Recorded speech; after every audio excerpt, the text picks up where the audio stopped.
जो भगवान पर शरणागत है उसका सिर्फ भगवान है। और भगवान अपने भक्तों की रक्षा करते भी हैं।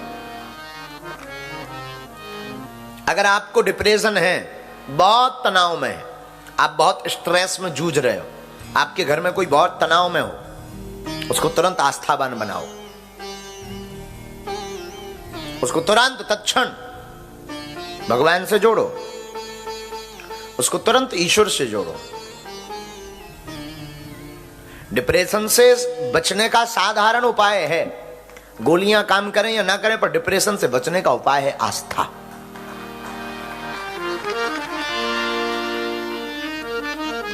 तनाव मुक्त होने का सहज उपाय आस्था है।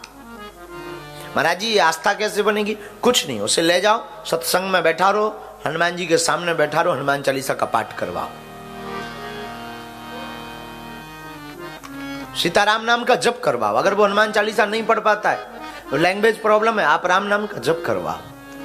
हम आपको दावे के साथ व्यासपीठ के पास कहते हैं, गारंटेड कहते हैं, अगर आपको बहुत डिप्रेशन है जिंदगी में, आप सुबह शाम और रात 3 टाइम हनुमान चालीसा पढ़ना प्रारंभ कर दीजिए, आप धीरे धीरे तनाव मुक्त होंगे होंगे होंगे।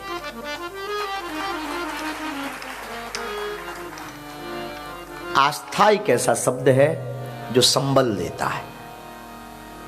हारे हुए व्यक्ति को भी जीत की किरण नजर आती है भगवान पर आस्था से। बहुत हार गया हो, आस्था का मतलब बहुत सीधा सा है कि तुम्हारी जिंदगी बहुत खाली हो ना, तो आस्था एक ऐसा शब्द है जिसमें सब कुछ भरा भरा नजर आता है।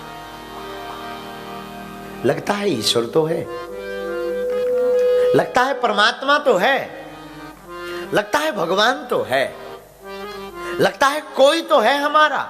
जब तुम बहुत अकेले पड़ जाओ जमाने में, जब तुम्हें लगे कि अब हमारा कोई नहीं है, जब तुम्हें लगे कि अब हमारी सब दशाएं विपरीत हो रही हैं, दिशाएं और दशाएं, जब तुम्हें लगे कि अब मेरा कोई ना होने वाला है, जब तुम्हें लगा कि अब हमारे समय ने हमको टक्कर देना शुरू कर दिया, अब हमारा समय बहुत उल्टा हो गया, जब तुम्हें लगे एस्ट्रोलॉजी भाषा में कि मेरे ज्योतिष के सभी ग्रह विपरीत हो गए,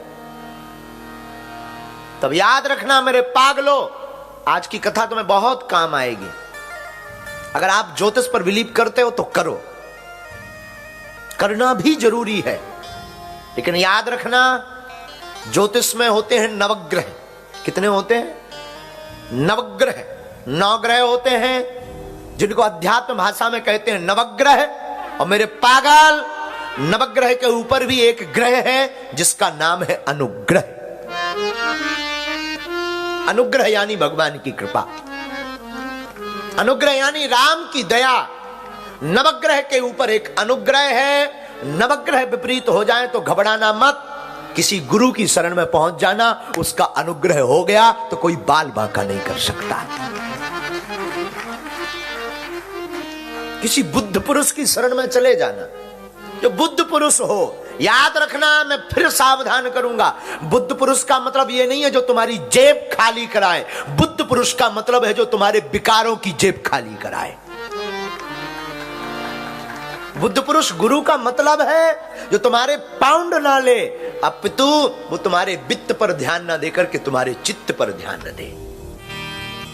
याद रखना मेरे पागल, आस्था एक ऐसा शब्द है जिससे तुम दुनिया में बहुत कुछ पा सकते हो।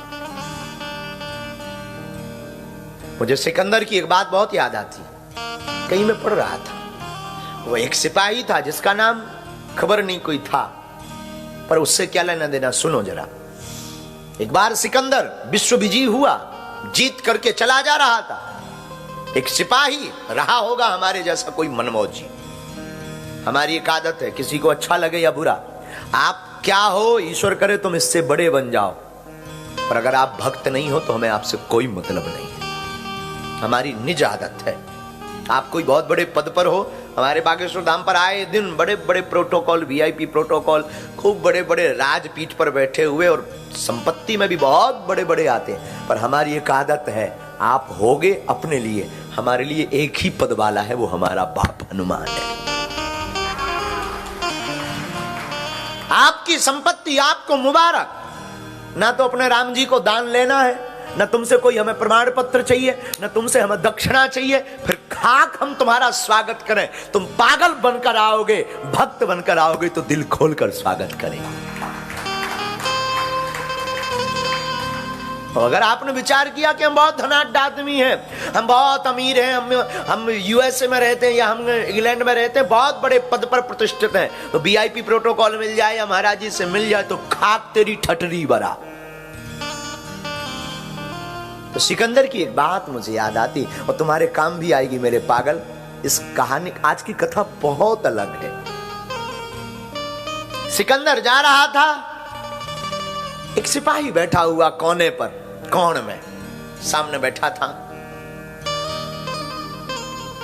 सिकंदर ने कहा, तू मुझे देख करके खड़ा नहीं हुआ, मेरी रिस्पेक्ट नहीं की, तुझे खबर भी है कि मैं कौन हूं? सिपाही मुस्कुरा करके बोला कि मुझे खबर है तुम सिकंदर हो। बोला, फिर भी तू खड़ा नहीं हुआ, तूने रिस्पेक्ट नहीं दी। तुझे पता है मैंने पूरी दुनिया जीत ली, तुझे खबर भी है मैंने कितने देशों को जीता है। मुस्कुराता हुआ वो सिपाही बोला, सुनो साहब, आप होंगे सिकंदर, आपने जीती होगी दुनिया, भले ही तुम मुझे मार डालो, तुमने दुनिया जीती तो तुम अपने आप को सिकंदर मान रहे हो, पर याद रखना तुमने मेरा दिल नहीं जीता है। दुनिया जीती तो क्या खाक जीता, मेरा दिल जीत कर दिखाओ तब तुम्हें सिकंदर मान। ये बात उनके लिए है जो यहां बैठे हैं और सुन रहे हैं। इस बात में जीवन में याद रखना, तुम अपनी जिंदगी में बहुत काम आएगी कि तुम दुनिया भले ही जीत लो पर किसी का हृदय ना जीत पाओ, तो तुम्हारी जीत हार है। उसी प्रकार आस्था में डूबा हुआ व्यक्ति भले ही हार जाता है पर प्रभु की नजर में जीत जाता है, गुरु की नजर में वो जीत जाता है। बुद्ध पुरुष, मुझे खबर है हमारा बहुत परिवार जुड़ा, लाखों का परिवार जुड़ा है, तो कई बार हमारे बच्चे हार भी जाते हैं, किसी रोग से, व्यापार से, कंपटीशन से हार जाते हैं। वो हमारे पास आते हैं तो हम उनको एक ही बात कहते हैं, बेटा तो दुनिया